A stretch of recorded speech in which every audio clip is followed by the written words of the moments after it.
Assalamualaikum warahmatullahi wabarakatuh. Hari ini kita akan melanjutkan materi kita mengenai ukuran pemusatan data, yaitu ukuran pemusatan data kelompok.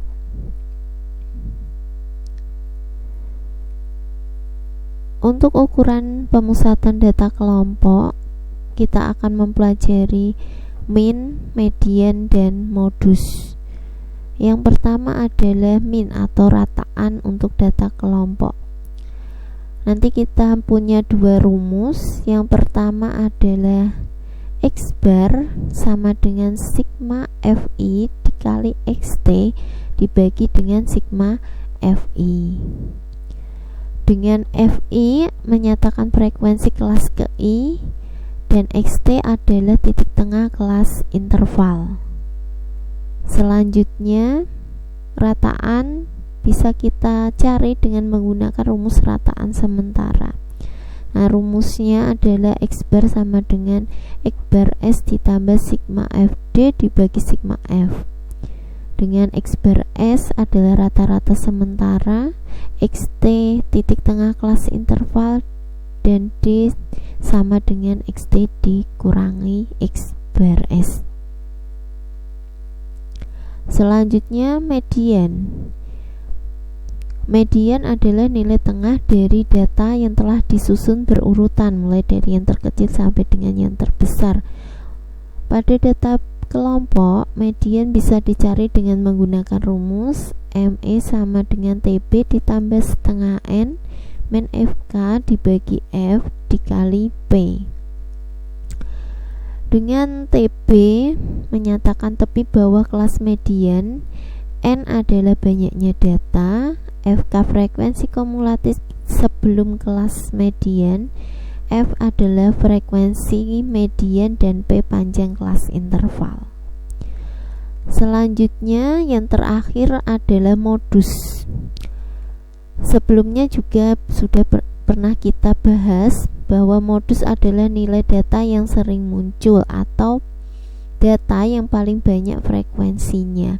Pada data kelompok, rumus modus sama dengan TB ditambah D1 dibagi D1 plus D2 dikali P.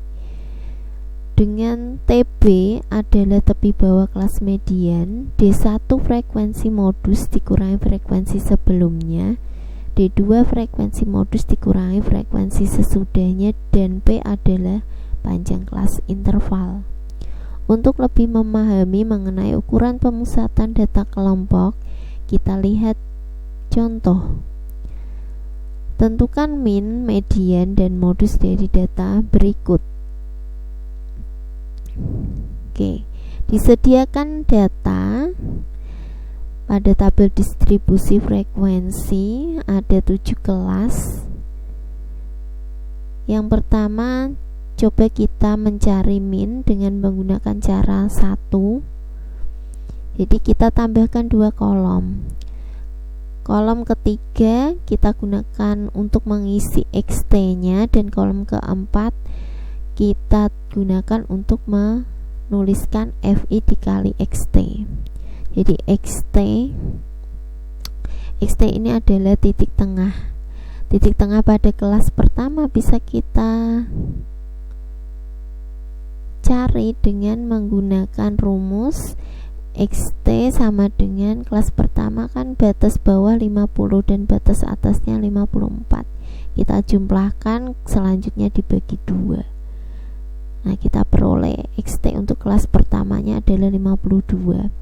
Selanjutnya, titik tengah untuk kelas berikutnya, kelas kedua sampai kelas ke-7, tidak perlu kita hitung seperti ini. Tinggal kita lihat batas bawah pada kelas pertama 50, batas bawah pada kelas kedua 55. Nah, selisihnya 55 dikurangi 50 adalah 5. Tinggal kita tambahkan. XT pada kelas pertama 52 ditambah 5, 57. 57 ditambah 5, 62. 62 ditambah 5, 67, dan seterusnya sampai dengan kelas ke-7 XT-nya adalah 82. Selanjutnya kita Lihat pada kolom keempat, FI dikali XT. FI pada kelas pertama 3 dikali XT pada kelas pertama 52, 3 dikali 52 sama dengan 156. FI dikali XT pada kelas kedua. FI pada kelas kedua adalah 5 dikali 57, hasilnya 285. Begitu seterusnya sampai kelas ke 7. Selanjutnya kita jumlahkan frekuensinya.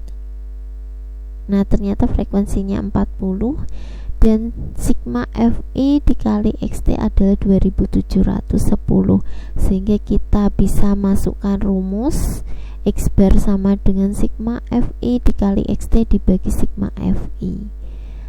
Nah, sigma FI dikali XT tadi kan kita hitung 2710, masukkan sini 2710 dibagi sigma FI. Sigma FI nya adalah 40. Nah, kalau kita hitung hasilnya adalah 67,75. Jadi rata-rata hitungnya atau min-nya adalah 67,75. Nah, bagaimana kalau kita gunakan dengan cara kedua, dengan menggunakan rumus rataan sementara? Nah, rumusnya tadi ya, rataan sementara X bar sama dengan X bar S, rataan sementara ditambah dengan sigma FD dibagi sigma F, sehingga kita tambahkan 2 kolom lagi.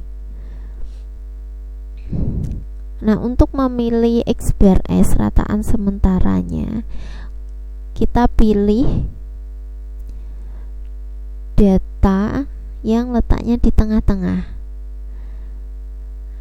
Karena terdiri dari 7 kelas, berarti kelas yang di tengah adalah 65 sampai 69. Nah, XT-nya ini, XT-nya kan 67.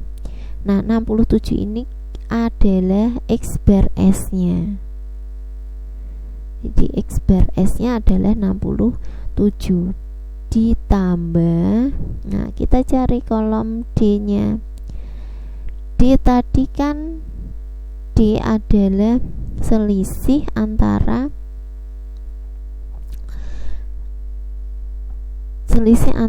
XT dengan X bar S.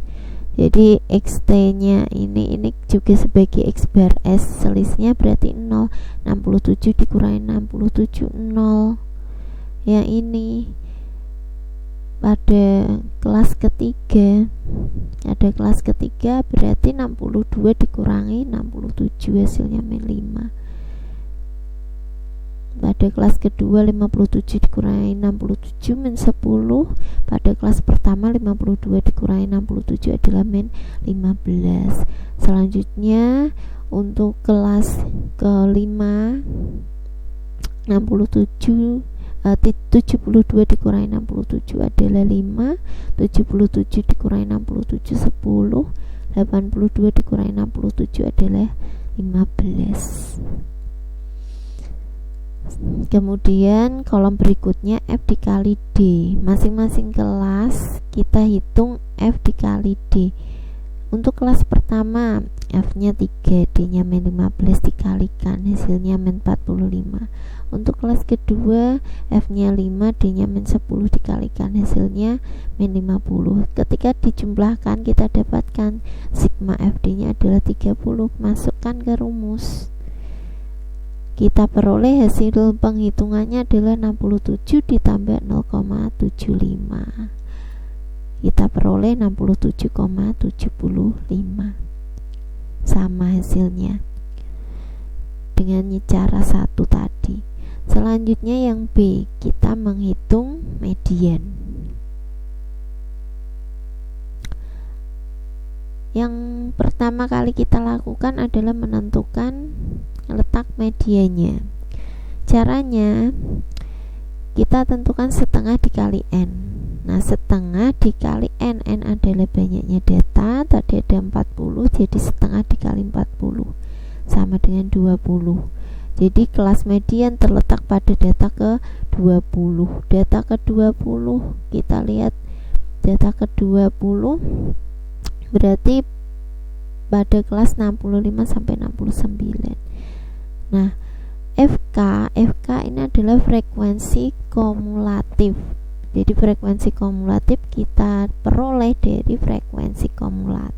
Frekuensi suatu kelas ditambah dengan frekuensi kelas sebelumnya. Nah, pada kelas pertama frekuensinya 3, maka frekuensi kumulatifnya 3. Selanjutnya FK untuk kelas kedua 5 ditambah dengan frekuensi sebelumnya, 5 ditambah 3 8. Pada kelas ketiga berarti 6 ditambah 8 14 dan seterusnya. Selanjutnya tadi kan kita sudah dapatkan bahwa kelas median terletak pada kelas 65 sampai 69 ini. Jadi TB-nya, tepi bawahnya sama dengan batas bawah dikurangi 0,5. Batas bawah pada kelas median adalah 65 dikurangi 0,5. Jadi hasilnya 64,5. Selanjutnya FK-nya, frekuensi kumulatif sebelum kelas median adalah 14. F adalah frekuensi kelas median, frekuensi kelas mediannya adalah 10. Kemudian P panjang kelas intervalnya, jadi selisih batas bawah masing-masing kelas, 55 dikurangi 50, P-nya 5. Sehingga kalau kita masukkan rumus, kita peroleh 64,5 ditambah 20 min 14 dibagi 10 dikali 5. Kita hitung 64,5 ditambah 20 dikurangi 14, hasilnya 66 dibagi 10 dikali 5. Nah, ini bisa kita sederhanakan. Nah, 5 ini kita bagi 5 kan 1, 10 dibagi 5 2, 6 dibagi 2 3. Kita peroleh 64,5 ditambah 3, hasilnya 67,5. Jadi medianya adalah 67,5. Oke, paham? Ya, kita lanjutkan, kita cari modusnya.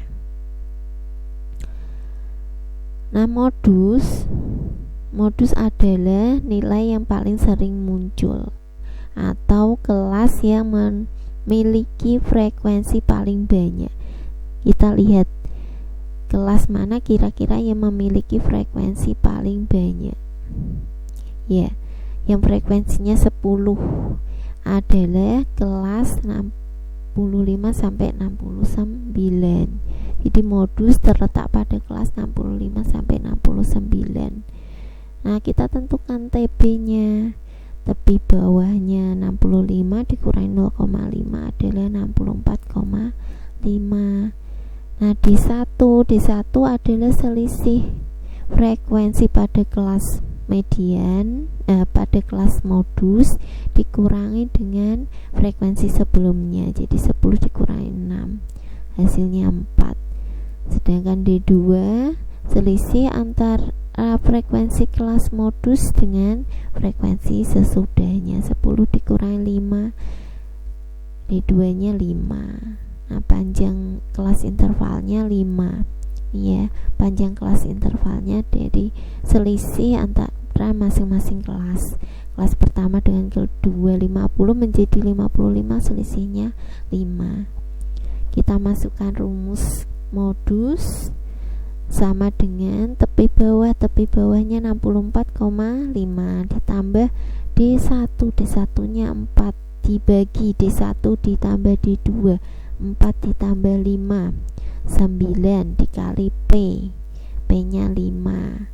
Nah, kalau kita hitung 64,5 ditambah 4/9 kali 5. Nah, 4/9 kali 5 hasilnya 2,2 ditambahkan dengan tepi bawahnya tadi 64,5. Nah, hasilnya adalah 66,7. Jadi modusnya adalah 66,7. Nah, bagaimana? Sudah paham? Ya. Sekian untuk pertemuan pada pagi hari ini. Pada pertemuan berikutnya kita akan membahas mengenai ukuran penyebaran data. Demikian, semoga bermanfaat. Wassalamualaikum warahmatullahi wabarakatuh.